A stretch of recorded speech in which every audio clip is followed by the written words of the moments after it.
بسم اللہ الرحمن الرحیم۔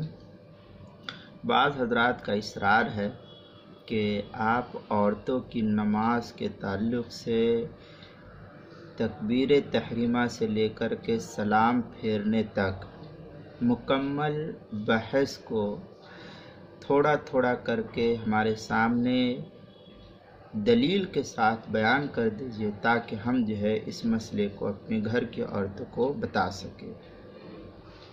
نکاح انشاءاللہ اس کو بیان کریں گے۔ تو آج یہ پہلا پارٹ شروع کر رہے ہیں۔ سب سے پہلا فرق تکبیر تحریمہ۔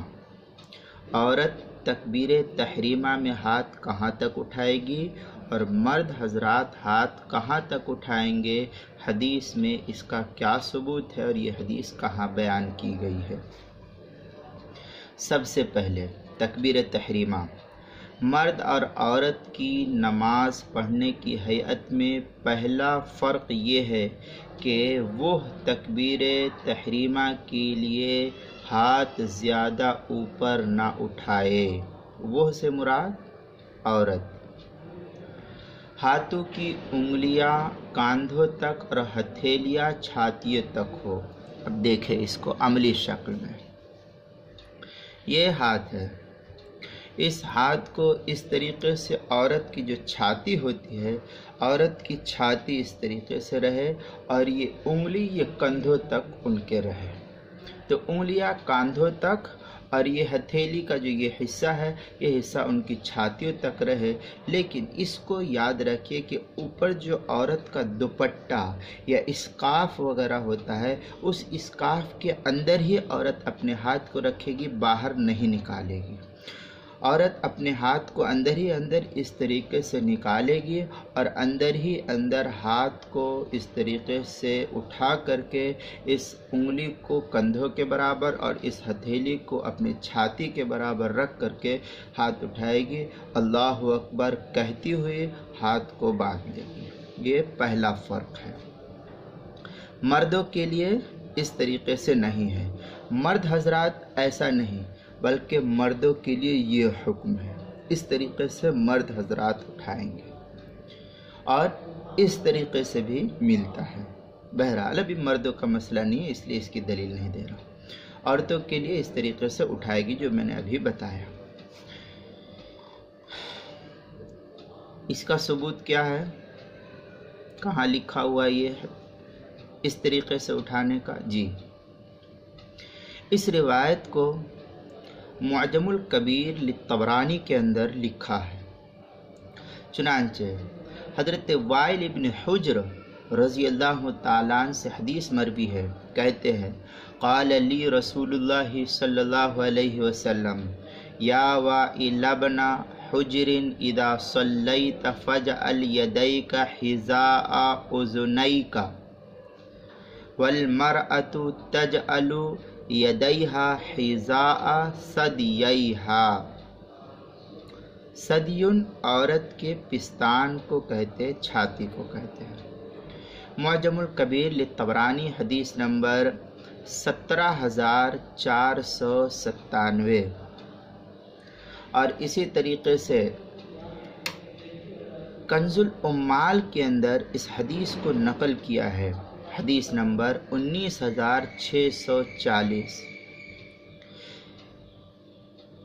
باب الواو اور حدیث نمبر 11000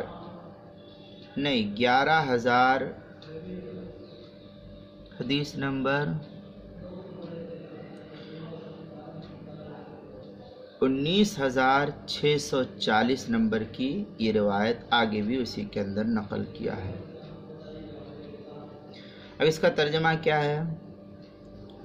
حضرت وائل ابن حجر رضی اللہ تعالیٰ عنہ کی جو یہ روایت ہے، خود کہتے ہیں کہ مجھے رسول اللہ صلی اللہ علیہ وسلم نے نماز کا طریقہ سکھلایا، تو آپ نے فرمایا کہ اے وائل ابن حجر، جب تم نماز شروع کرو تو اپنے کانوں تک ہاتھ جب تم نماز شروع کرو تو اپنے دونوں ہاتھ کانوں تک اٹھاؤ اور عورت اپنے دونوں ہاتھ اپنی چھاتیوں تک اٹھائے۔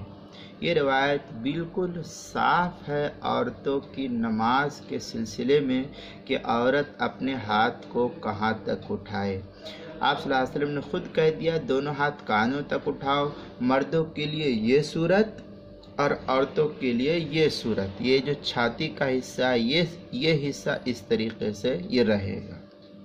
یہ عورتوں کی نماز میں تکبیر تحریمہ کے وقت ہاتھ اٹھانے کا مسئلہ ہے۔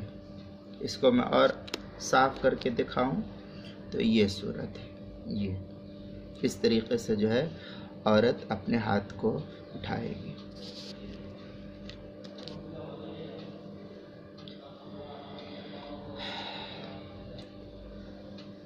طبرانی کی مندرجہ بالا حدیث پوری سند کے ساتھ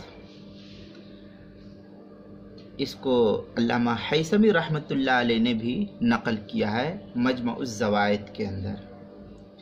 مجمع الزوائد کی حدیث نمبر 2594، جلد نمبر 2، صفحہ نمبر 103، کتاب الصلاۃ کے اندر۔ مگر اس کے اندر علامہ حیثمی رحمۃ اللہ علیہ نے کہ تعارف نہ ہونے سے اس حدیث کی سند پر کوئی اثر نہیں پڑتا، کیونکہ اس کے اندر انہوں نے کلام کیا ہے۔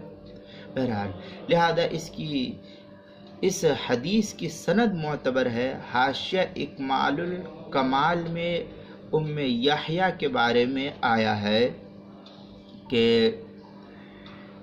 اور ان کو تاریخ دمشق میں بھی ان کا نام کبشہ مذکور ہے، چنانچہ وائل ابن حجر کے باب میں ان کے پورے تذکرے ملتے ہیں۔ بن عبد الجبار بن وائل کنیتہا ام یحییٰ، یہ حاشیہ اکمال الکمال کی جز نمبر 2 صفحہ نمبر 478 پر اس کو نقل کیا ہے۔ اسی طریقے سے تاریخ دمشق کے اندر جلد نمبر 62 صفحہ نمبر 390 باب وائل بن حجر بن سعد اس کے اندر نقل کیا ہے۔ اور قواعد فی علوم الحدیث میں اور اسی طریقے سے اس قواعد فی علوم الحدیث میں علامہ ذہبی رحمۃ اللہ علیہ نے میزان کے حوالے سے نقل کیا ہے صفحہ نمبر 389 پر، اور اسی طریقے سے دوسری جگہ 266 صفحے پر نقل کیا ہے۔ لہذا اب اس سے بالکل صاف ہو گیا ہے کہ عورت اپنے ہاتھ کو کہاں تک اٹھائے گی اور مرد اپنے ہاتھ کو کہاں تک اٹھائیں گے۔ اب ایک اس کے فوائد کو دیکھ لیجئے، پھر انشاءاللہ اگلی بات کل کریں گے۔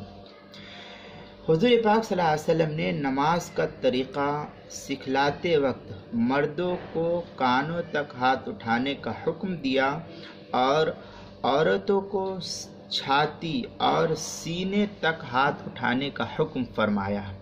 نبی پاک صلی اللہ علیہ وسلم نے مرد اور عورت کی نماز میں خود فرق بیان کر دیا۔ اب وہ حضرات جو عورتوں کی نماز میں فرق کے قائل نہیں ہیں وہ خود ہی اپنا محاسبہ کرے کہ کیا نبی پاک صلی اللہ علیہ وسلم کا یہ فرمان نہیں ہے جس کے اندر آپ صلی اللہ علیہ وسلم نے خود ہی فرق کو واضح کیا ہے۔ اس کی وجہ بھی وہی اصول ہے کہ عورت کے حق میں اس طریقے میں زیادہ پردہ ہے کہ آپ صلی اللہ علیہ وسلم نے ہاتھ کو کانوں تک نہیں اٹھانے بلکہ سینے اور چھاتی تک اٹھانے کے لیے کہا ہے۔ اس کو اتنی بات جو میں نے کہی اس کو مولانا ظفر احمد عثمانی نے اعلاء السنن کے اندر نقل کیا، دوسری جلد صفحہ نمبر 181 کے اندر، چنانچہ لکھتے ہیں القیاس الخفی یوافق الحدیث فانما ورد به الحدیث استر لها وزیادۃ الستر مطلوبۃ لها فی الشریعۃ المقدسۃ۔ اب اس سے بالکل واضح ہو گیا کہ عورت کے لیے اس کے اندر پردہ بہت ہے۔ اسی وجہ سے نبی پاک صلی اللہ علیہ وسلم نے عورتوں کے اس طریقے سے ہاتھ اٹھانے کا حکم دیا ہے بنسبت مردوں کے۔ اب اس کو اردو ایک کتاب کا میں حوالہ دے دوں آپ وہاں بھی دیکھ سکتے ہیں۔ مرد اور عورت کی نماز میں فرق کا ثبوت، اس کے صفحہ 15 اور 16 پر بھی اس روایت کو ملاحظہ کر سکتے ہیں۔ یہ اردو کتاب ہے، آپ اردو اس کتاب میں دیکھ سکتے ہیں۔ اب دوسری روایت اس کے تعلق سے انشاءاللہ کل بیان کی جائے گی۔ اب اس کو دھیرے دھیرے پارٹ 1 پارٹ 2 کر کے میں عورتوں کی نماز کو انشاءاللہ مکمل طریقے سے بیان کروں گا، تاکہ وہ حضرات جو عورتوں کی نماز میں فرق کے قائل نہیں اور احادیث رسول پر اعتراض کرتے ہیں، صلاۃ الرسول کی عبارت کو پڑھ کر کے صادق سیالکوٹی کی جو ہے، تو میں اس اعتراض اور جواب میں تو نہیں پڑھتا، لیکن اصل مسئلہ کیا ہے اور احادیث رسول کے اندر اس کے فرق کو کس طریقے سے بیان کیا گیا ہے، اور خود آپ صلی اللہ علیہ وسلم نے کس کس طریقے سے عورتوں کو فرق کا حکم دیا ہے، کہاں پر فرق کیا ہے آپ نے اور کہاں پر نہیں کیا ہے۔ انشاءاللہ اب میں یہ سلسلہ شروع کیا ہوں اور اخیر تک انشاءاللہ اللہ کی ذات سے امید ہے کہ اس فرق کو احادیث رسول کی روشنی میں واضح کرتا رہوں گا۔